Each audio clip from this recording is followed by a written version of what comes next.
Vous voyez, tout le monde dit en ce moment, Romy devient de plus en plus belle. Alors je pourrais leur dire que c'est pas seulement vrai dans les films, que c'est vrai aussi en dehors des films. Merci, vous êtes bien gentil. On dit aussi qu'elle joue de mieux en mieux. Ce qui est vrai aussi, mais ça doit devenir assez impressionnant pour vous, non, d'entendre dire cela tout le temps. Ben, faut pas toujours le croire. C'est tout. De toute manière, je crois que pour vous, c'est vrai. Quand on dit bon sang, on ne peut mentir, parce qu'enfin, il y avait des artistes dans la famille, non? Plein, oui. Du côté de mon père, tout le monde. Côté de ma mère, seulement elle. Et ça vous a déterminé déjà, de tout enfant? Oui, oui. Ma mère ne voulait pas me laisser faire ce métier, mais plus tard, elle, bonsoir, en tout cas, elle m'a laissé la chance, elle m'a pas empêché au moins d'essayer de faire mon premier film. Et puis après, ça a continué. Mais ceci dit, est-ce que vous avez eu un maître?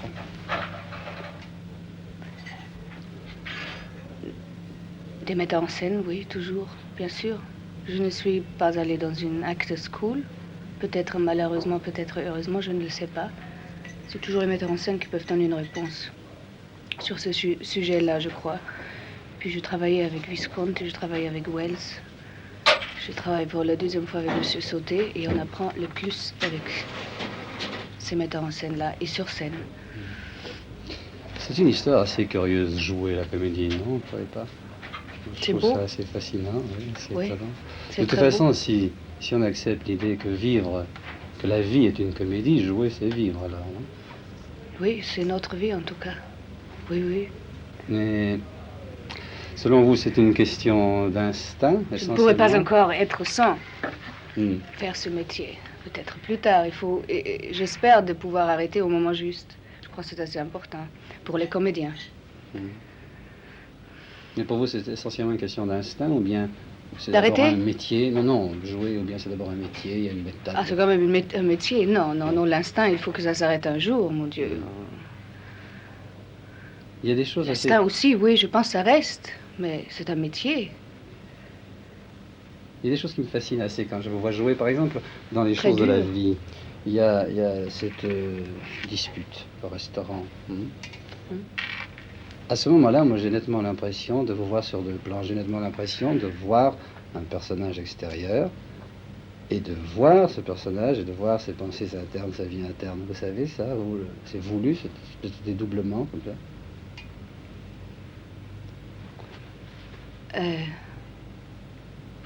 Donc je ne dis pas que je vois Romy et son personnage, je dis que je vois le personnage social, puis le personnage psychologique. Oui, j'espère qu'on voit plus le personnage que moi. Oui, non, ça bien sûr, non. C'est vraiment le personnage qui se dédouble. C'est très bien, ça d'ailleurs, oui. Si c'est comme ça. Si une débutante devait venir vous trouver, qu'est-ce que vous lui donneriez comme conseil essentiel? Il n'y a pas de conseil à donner. Absolument pas. Il y a beaucoup de choses, comme je vous ai dit, c'est un métier qu'on apprend, qu'on doit apprendre. Il y a beaucoup de choses, peut-être les plus importantes, qu'on ne peut pas apprendre. Mais il faut avoir aussi beaucoup de chance dans ce métier.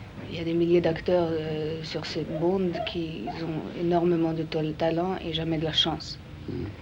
Qui resteront toujours dans un petit patelin en train de jouer des petits rôles sur des petites scènes, des choses plus ou moins minables, qui ne sortiront jamais. J'ai eu beaucoup de chance. C'est ça que je peux dire à quelqu'un qui me demande, donnez-moi des conseils. Des conseils, on ne peut pas donner. Impossible. Moi, de toute façon, je ne pourrais pas donner des conseils. J'ai entendu des collègues déjà dire, ne l'en faites pas, surtout pas. Pas de conseils, mais surtout, un conseil, n'allez pas le faire, ce métier. Je ne dirais pas ça jamais, parce que ce serait très malhonnête de dire ça. C'est très beau. Pour moi, c'est le plus beau métier du monde. Je ne saurais pas faire autre chose. Vous allez voir vos films? Si. En salle, avec du public? Oui, je vois les projections, pas toujours, mais en ce moment presque tout le soir.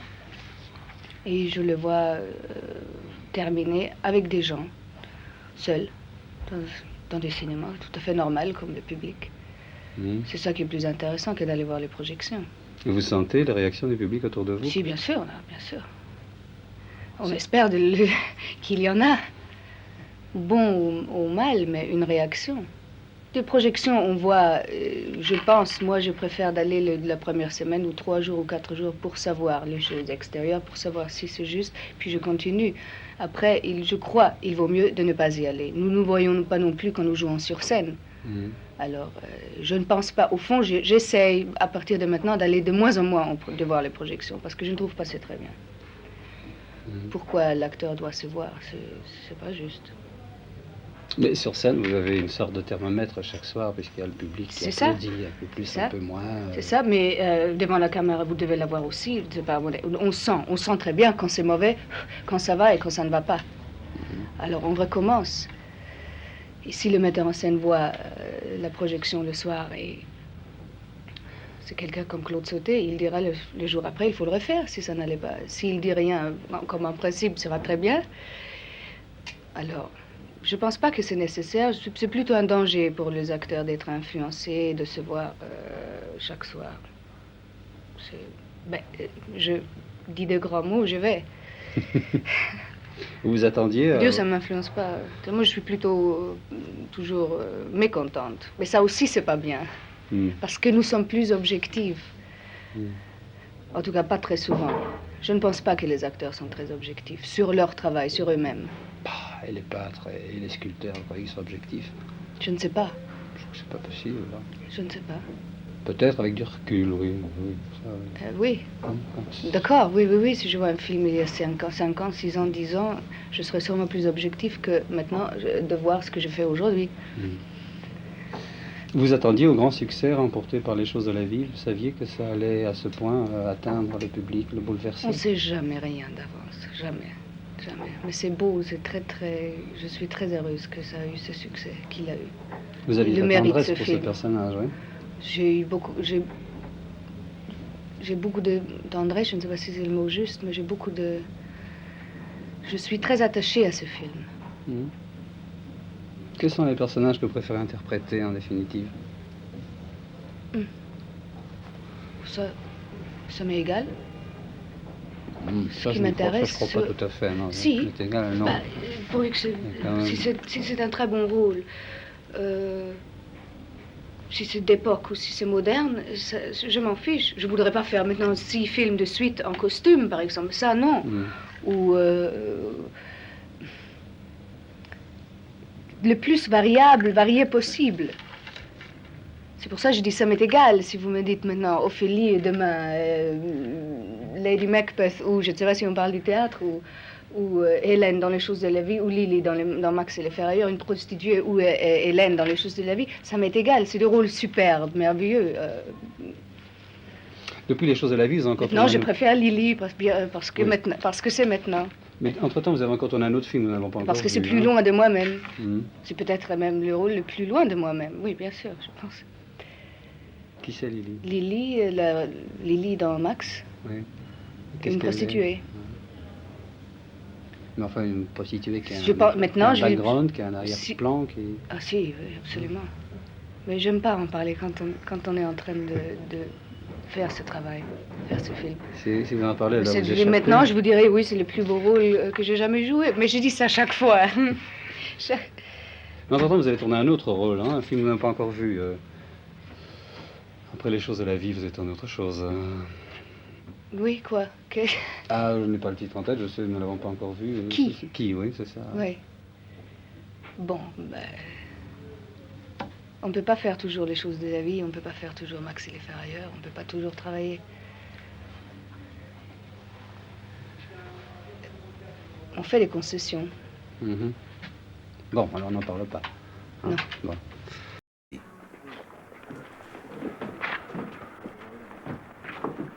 Take one. Action.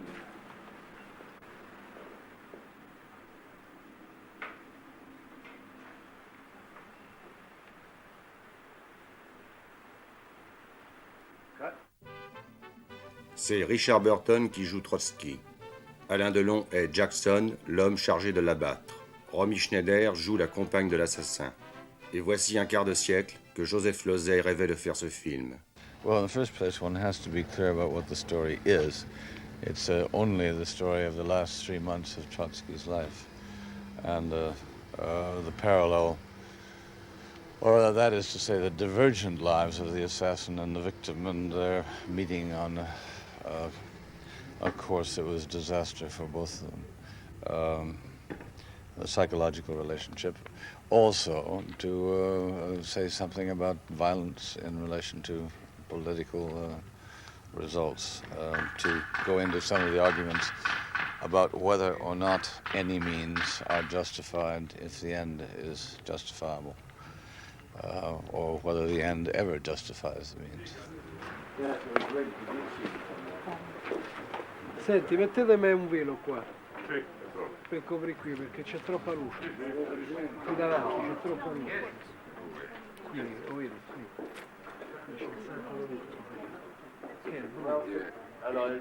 And Joe had enormous difficulty in finding another Trotsky. I don't know why, but he did. And he'd always wanted me to play it in the first place anyway. And he's a very old friend of mine. And there were a limited number of actors in the world who have the magnetism to play the part.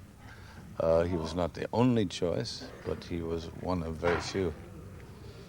And I took what some people might consider an enormous risk, because I agreed to do it without seeing the script. But the script turns out to be very good, and I relied on Joe's taste being, as usual, very good, and indeed I hope it's turned out that way. Vous savez, il y a certains personnages dans le cinéma, certains metteurs en scène avec qui on n'a pas besoin de lire, pour lesquels on n'a pas besoin de faire passer d'examen, j'entends. Et Joe Lauzet fait partie de ceux-là, au même titre que d'autres en France, tels que Melville, qui par exemple, je cite Melville parce que Melville ne me lit jamais ses scénarios, parce qu'il a l'impression de passer un examen, ce que je trouve absolument désagréable quand il s'agit de Melville ou de Lauzet. C'est dans la campagne romaine que la maison fortifiée de Trotsky a été reconstituée avec un souci d'exactitude qui va jusqu'au moindre détail. Mais peut-on cependant présenter ce film comme une reconstitution historique? Wherever there are any proven facts, we try to present them as factually as we can. But in this particular story, there are a great many things that are in doubt, and those are left open, not as some critics seem to think, simply to be ambiguous, but because they are indeed ambiguous, because nobody knows, and perhaps, or if they know, they're not talking, and perhaps nobody ever will know. Therefore, they're there for people to try and make up their own minds about it, or as a mystery, perhaps. L'histoire, si c'est une histoire, c'est l'histoire d'un grand crime politique du XXe siècle, peut-être le plus grand, le plus important, qui a eu les plus grandes conséquences. Ce sera quand même l'assassinat de Trotsky vu par Lauzet, tel que Lauzet souhaite le montrer, tel que Lauzet l'a en lui.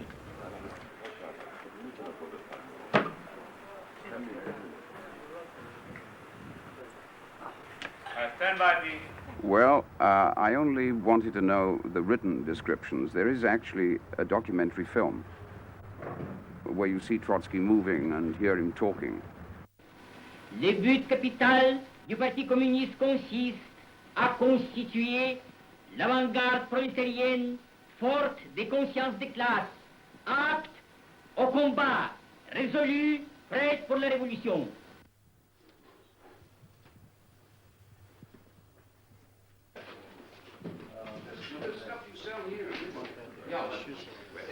Not so different. Actually, the image of Trotsky to those few who know him is largely false. He was not a small man. He was a big man and very strong. He was very thin, but Burton has these same very strong drawn lines here. He has blue eyes, as Trotsky did. No, there's not. Physically, there are many resemblances, and otherwise too. So it's not so remote from that point of view. And so I read descriptions of him. I heard that he talked at enormous speed and almost exclusively. That is, he didn't allow very many other people to talk, and that he moved briskly and quickly. La direction officielle du parti a-t-elle jamais soumis loyalement à la discussion du parti nos arguments? Jamais! And so I've used that, but that's about all. That has to do with Trotsky, and of course, as you can see, I've put grey hair on and a grey moustache and a grey beard, which are strictly not me. J'ai toujours su que Joseph Losey m'avait choisi pour jouer le personnage de Frank Jackson, alias Mercader.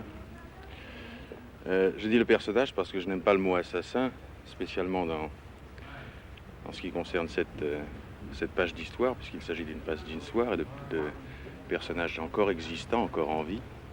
Et je crois que, en l'occurrence, je dirais plutôt qu'il s'agit d'un exécuteur, d'un exécutant, parce que, suivant le côté dans lequel on se place, où on est un assassin ou un héros, c'est juste une question de timing. I think Alain Delon is a brilliant actor and in many ways ideally suited to play it because he understands it. Also, Monar, there are many physical resemblances too, but the face doesn't remain unknown. I mean, for those who want it to be, who believe it's Mercader, there are many pictures of the real assassin and of Mercader, whether they're the same or not. And it's not unknown. It's not unknown.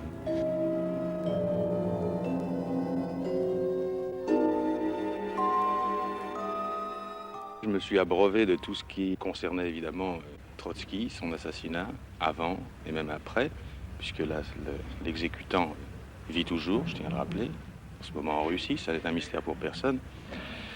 Mais sans trop exagérer, dans ce sens où Joe voulait quand même m'avoir, si je peux dire, à portée de sa main. Et il y a une expression anglaise qui dit under control, c'est-à-dire sous contrôle constant. Donc, il ne voulait pas trop que je sois pénétré par les faits exacts et réels, pour pouvoir quand même créer parallèlement au vrai personnage de Mercader un personnage un peu à lui. But playing Trotsky, is it for you? Mais jouer Trotsky, c'est pour vous seulement du travail d'acteur ou vous vous sentez plus personnellement concerné par le sujet? Yes, because I feel, as most people who know anything about Trotsky and Trotskyism, that he's a man who still has enormous power, at least his theories have power, and that his idealism about the revolution, the obviously failed revolution, are still of enormous pragmatic importance. That indeed, that when Trotsky left Russia, the Russians lost their last chance to make the revolution what Lenin and Engels and Marx meant it to be. They have unquestionably failed. And Trotsky is the dead, and if possible the living legend, one might say, of their failure. It would have been much better for the world and for Russia if Trotsky, instead of Stalin, had become the head of the Russian state. Aren't you afraid that playing Trotsky... Vous n'avez pas peur que le fait de jouer Trotsky, cela vous vaille des ennemis? Life is full of enemies, very few friends, so it doesn't worry me particularly, and the Russians themselves, I'm sure, are generous enough and powerful enough not to pick on a little Welsh actor for playing somebody who was anti-Stalin. Any picture of any interest is a political act, and certainly on a political subject has to be. However, I mean, I heard recently that, I suppose everybody knows that in the case of The Godfather, they'd removed all reference to the mafia, and I've already had some pressure to remove all reference to Marx from this. So it won't happen, not with me anyway.